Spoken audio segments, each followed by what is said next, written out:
అందరికీ శుభోదయం. ఈరోజు ఇంటర్మీడియట్ 2వ సంవత్సరం ద్వితీయ భాష తెలుగు పాఠ్యపుస్తకం నుండి గద్య భాగం 4వ పాఠం వేమన కవిత్వము చెప్పుకుందాం. వేమన కవిత్వము పాఠాన్ని రచించిన రచయిత రాళ్లపల్లి అనంతకృష్ణ శర్మ. రాళ్లపల్లి అనంతకృష్ణ శర్మ. రచయిత పరిచయం. తెలుగు వారిలో గొప్ప సంగీతజ్ఞులున్నారు, అంతకంటే గొప్ప సాహితీమూర్తులు ఉన్నారు. ఈ రెంటిలోనూ సమ ప్రావీణ్యం ఉన్నవారు చాలా అరుదు. అటువంటి సవ్యసాచుల్లో రాళ్లపల్లి అనంతకృష్ణ శర్మ ఒకరు. 23/1/1893 తేదీన రాళ్లపల్లి జన్మించారు. అనంతపురం జిల్లా కళ్యాణదుర్గం దగ్గర ఉన్న రాళ్లపల్లి అనే కుగ్రామం వీరి స్వగ్రామం. తల్లిదండ్రులు అలివేలు మంగమ్మ, కృష్ణమాచార్యులు. ఈ దంపతులు సరస్వతీదేవి స్తనద్వయం లాంటి వారు. ఒకరు సంగీతంలోనూ మరొకరు సాహిత్యంలోనూ అభినివేశం ఉన్నవారు. తండ్రి నుంచి సాహిత్యాన్ని, తల్లి నుంచి సంగీతాన్ని చిన్ననాడే కడుపారా గ్రోలిన వారు రాళ్లపల్లి. అందువల్లనే అరుదైన సాహితీమూర్తిగా ఎదిగారు. రాళ్లపల్లికి తొలి గురువు తండ్రే. సంస్కృతాంధ్రాలను తండ్రి వద్దే నేర్చుకున్నారు. అనంతరం మైసూరులోని పరకాల మఠంలో ఉన్నత సంస్కృత విద్యను అభ్యసించారు. మైసూరు మహారాజా కళాశాలలో తెలుగు పండితులుగా ఉద్యోగ జీవితాన్ని ప్రారంభించారు. తెలుగులో సామాజిక విమర్శకు తొలినాటి మార్గదర్శకులు రాళ్లపల్లి. అందుకు వీరు రచించిన నిగమ శర్మ అక్క, నాచన సోముని నవీన గుణములు, తిక్కన తీర్చిదిద్దిన సీతమ్మ, రాయలనాటి రసికత వంటి వ్యాసాలు గొప్ప నిదర్శనం. ఇవన్నీ ఒక ఎత్తైతే ఆంధ్ర విశ్వవిద్యాలయంలో 1928లో రాళ్లపల్లి వేమనపై వరుసగా 7 రోజులు ఇచ్చిన ఉపన్యాసాలు మరో ఎత్తు. ఇవి రాళ్లపల్లిలోని నిశిత విమర్శనా దృష్టికి నిలువుటద్దాలు. రాళ్లపల్లి విమర్శనా వ్యాసాలు సారస్వతాలోకము, నాటకోపన్యాసాలు అనే పేరుతో ప్రచురించబడ్డాయి. ఇవి కాక కాళిదాసు రఘువంశాన్ని ఆంధ్రీకరించారు. నృత్తరత్నావళి, శాలివాహన గాథా సప్తశతీ సారములను తెలుగులో అందించారు. తారాబాయి, మీరాబాయి వంటి ఖండ కావ్యాలను కూడా రచించారు. శాస్త్రీయ సంగీతాన్ని అధ్యయనం చేసిన రాళ్లపల్లి సేవలను తిరుమల తిరుపతి దేవస్థానం వారు వినియోగించుకున్నారు. అన్నమయ్య సంకీర్తనలు కొన్నింటికి స్వరకల్పన చేశారు. వివిధ సంస్థల నుంచి గాన కళాసింధు, గాన కళానిధి, సంగీత కళారత్న వంటి బిరుదులు పొందారు. శ్రీ వెంకటేశ్వర విశ్వవిద్యాలయం వారు డిలిట్ పట్టాను బహుకరించి రాళ్లపల్లి బహుముఖ ప్రజ్ఞను గౌరవించారు. సంగీత సాహిత్య ప్రియులు ఉభయులను అలరించిన రాళ్లపల్లి 11/3/1979 తేదీన జీవిత రంగస్థలం నుంచి తెరమరుగయ్యారు. ప్రస్తుత పాఠ్యభాగం వేమనపై రాళ్లపల్లి చేసిన ఉపన్యాస వ్యాసాల పరంపరలో వేమన కవిత్వము, హాస్యము, నీతులు అనే 7వ దానికి సంక్షిప్త రూపం. ఎవరు అంతగా పట్టించుకోని వేమన సేముసుని తొలినాళ్లలోని తెలుగువారికి పరిచయం చేసిన వ్యాసాలలో ఇదొకటి. నిరంతరం నూతన వెలుగులు వెదజల్లి వేమన కవిత్వం ద్వారా జీవితానికి కావలసిన శాస్త్రీయ దృక్పథాన్ని, సామాజిక చింతనను విద్యార్థులకు అందించడం ఈ పాఠ్యభాగం ఉద్దేశం. పాఠ్యభాగం. వేమన కవులని పేరు సంపాదింపని కవులలో చేరిన వాడంటిని. పేరు వచ్చుటకు 2 హేతువులు. ప్రజ యొక్క అభిరుచి నెరిగి వారికి తృప్తిగా వ్రాసిన వానికి వచ్చును. కవి యొక్క గొప్పతనము నెరుగగల ప్రజయున్నను వచ్చును.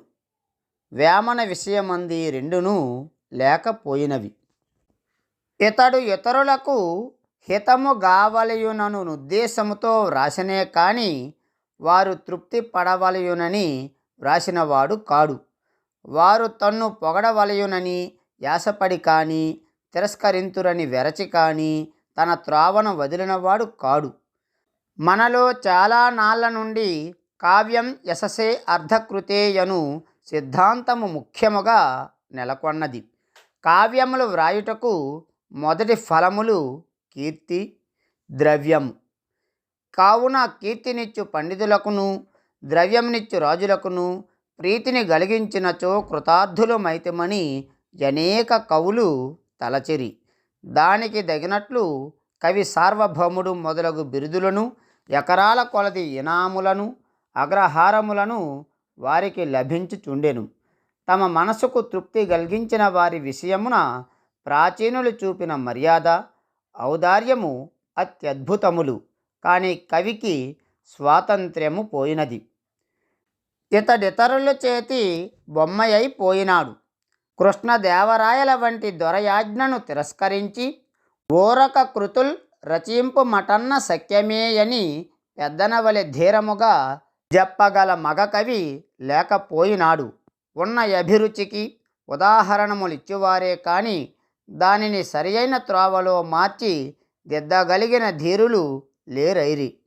క్రమముగా కవిత్వమునకు జీవనము సంపాదించుకొనుట యొక్క యానుసంగిక ఫలముగా గాక ప్రధాన ఫలముగా పరిణమించెను. ద్రవ్యము గలవారెవరే విషయమున పద్యములు రాయుమని చెప్పినను సరేయని కవి నడుము గట్టుకొని సిద్ధముగా నుండవలసి వచ్చెను. ఇట్టి కవిత్వమును వ్రాసి ప్రఖ్యాతిని సంపాదించుట వేమన వంటి వారికి రుచించునా? చూచిన వస్తువులందెల్లా తప్పులు పట్టు స్వభావం గలవాడు పట్టిన తప్పులను స్పష్టంగా మొగము ముందర చెప్పక ఉండలేనివాడు ఇతరులను కీర్తి కొరకు ద్రవ్యము కొరకు ఓరక ఎట్లు పొగడగలడు? వేమన తీవ్రములైన భావములు అడ్డులేని నాలుక కలవాడు కావుననే యతని రచనలలో భావము భాష ఈ రెండును ఒకటితోనొకటి పందెము వేసుకొని కుప్పించి ఎగిరినట్లు హృదయము నుండి పైకి వచ్చుచున్నవి. ఈ వేగమును నిరోధించుటకు ఛందస్సు యతిప్రాసలు మొదలగు ఏ నిర్బంధములకును చేతగాదు. ఇవి వానికి లొంగి సర్దుకొనవలసినవే కానీ అవి వీనికి లొంగి కుంటుచు నడువ నేరవు. కావుననే ఎందరికి వలె నీ నిర్బంధములు సంకెళ్ళ వలెనుండక ఇతని కవితకు కడియము లొంగరాల వలె అలంకారములైనవి. ఇతని భావములెట్లు కృత్రిమములు కానివో ఇతని భాషయు నట్లే. ఇదే నిజమైన యచ్చ తెనుగు. ప్రాచీనులకు సంస్కృతము వలె ఆధునికులకు ఇంగ్లీషు వలె స్వభాషా స్వరూపమును బెరచునట్టి రెండవ భాష ఏదియు వేమన్న ఎరుగడు. కావుననే యోగ రహస్యములను తెలుపుచు పారిభాషిక పదములతో నిండిన పద్యములు తప్ప తక్కిన ఏ మాట చెప్పినను తెలుగు మాటలాడ నేర్చిన వానికెవ్వనికిని ఇతని పద్యములు అర్థము కానివి ఉండవు. గొప్ప తత్వ విషయములు చెప్పినప్పుడును ఇతని ధార ఇట్లేయుండును. ఈ సౌలభ్యమందే అనన్య సాధారణమైన అతని కవితాశక్తి ఎడగియున్నది. తాను చెప్పు ప్రతి న్యాయమునకును ఒక ఉపమానము తప్పకయుండును. ఆ ఉపమానములు కూడా ఊహా కల్పితములుగాక ఇంటి చుట్టూ ముట్టుగల వస్తువులగుటచే వాని సొగసును బిగువును అందరనుభవించి ఆనందింతురు. వేమన పద్యాలన్నీ అంటే వేమన శతకాన్ని ఆట వెలది ఛందస్సులో రాయటం జరిగింది. పశుల వన్నె వేరు పాలేక వర్ణమో పుష్పజాతి వేరు పూజయొకటి దర్శనములు వేరు దైవంబదొక్కటి విశ్వదాభిరామ వినురవేమా పశుల వన్నె వేరు పాలేక వర్ణమో, పుష్పజాతి వేరు పూజయొకటి, దర్శనములు వేరు దైవంబదొక్కటి, విశ్వదాభిరామ వినురవేమా. పశుల వన్నె అంటే పశువుల రంగు వేరువేరుగా ఉంటుంది. పాలేక వర్ణము, పాలు ప్లస్ ఏక వర్ణము ప్లస్ ఔ, పాలు ప్లస్ ఏక వర్ణము ప్లస్ ఔ, పాలు మాత్రము అన్నీ ఒకే రంగులో తెల్లగా ఉంటాయి. దర్శనములు అంటే పదార్థముల స్వరూపాన్ని నిశ్చయంగా తెలపడం ద్వారా పరమేశ్వరుని దర్శింపజేసే గ్రంథములు. వీటిని మహర్షులు రచించారు. ఈ దర్శనములు 6 ఉన్నాయి. షడ్దర్శనాలు అంటారు. వేరు అంటే వేరుగా ఉంటాయి. దైవంబదొక్కటి, దైవంబు ప్లస్ అది ప్లస్ ఒకటి, దైవంబు ప్లస్ అది ప్లస్ ఒకటి, దేవుడు మాత్రం ఒక్కడే. తాత్పర్యం: పశువుల రంగు వేరుగా ఉంటుంది, కానీ అవి ఇచ్చే పాలు మాత్రం అన్నీ ఒకే రంగులో తెల్లగా ఉంటాయి. అలాగే వేరు మహర్షులు 6 విధాలైన దర్శన గ్రంథాలు వ్రాసిన భగవంతుడు మాత్రము ఒక్కడే. ఇతని కవిత్వమునకు కొంత మెరుగుబెట్టి దానిని దుర్వార బలము గల దానిని కాజేసినది హాస్యము. నవరసములలో హాస్యమును కూడా చేర్చియున్నను. ప్రాచీనుల హాస్యము అసహ్యములను అసభ్యములను వర్ణించుట యందు మాత్రము చరితార్థమైనది. కావుననే హాస్యరస ప్రాధాన్యములకు ప్రాచీన ప్రహసనములను చదువుటకిప్పటి నాగరికత గలవారి అవగింతురు. ప్రాచీన నాటకములలో కొంచెము నాగరికత గల హాస్యమును చూపుటకై ఏర్పడిన పాత్రము విదూషకుడు. కానీ వాని హాస్యము కూడా ఎద్దు మొద్దుతనము, తిండిపోదుతనము వీనిచే నేర్పడునట్టి అసహ్యపు నవ్వే. నిజముగా తెలుగు భాషకు మొట్టమొదటి హాస్యరసము చవిచూపిన ధీరుడు గురజాడ అప్పారావు గారి. వారి కన్యాశుల్కమందున్నంత హాస్యరస నైర్మల్యము తక్కిన ఎవరి గ్రంథములందునూ లేదనుట యతిశయోక్తి కాదు. వేమన్నయు గొప్ప బోధకుడును సంస్కర్తయు గావున అతని యందును హాస్యరసము కలుషితమై యున్నను, అందందు సహజముగా అసభ్య రచనలు చేసినను తెగిన గాలిపటము వంటి స్వతంత్ర బుద్ధి కలవాడు కావున ఒక్కొక్క మారు తన పని తాను మరచి స్వచ్ఛమైన హాస్యముతో తృప్తి కలిగించుకొనును. పాలసాగరమున పవ్వలించువాడు గొల్ల ఇండ్ల పాలు కోరనేలా.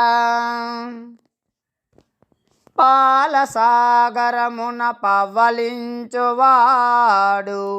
గొల్ల ఇండ్ల పాలు కోరనేలా. పాలసాగరమునం పాల సముద్రంలో పవ్వలించెడివాడు అంటే నిద్రపోయే విష్ణుమూర్తి అంటే కృష్ణుడు. గొల్ల ఎండ్లన్ అంటే గొల్లవారి ఇళ్ళలోని పాలు కోరనేలా. పాలు కోరన్ ప్లస్ ఏలా, పాలు కోరుకోవడం ఎందుకు అంటే గొల్లవారి ఇళ్లలో దొంగతనంగా పాలు త్రాగడం ఎందుకని ప్రశ్న.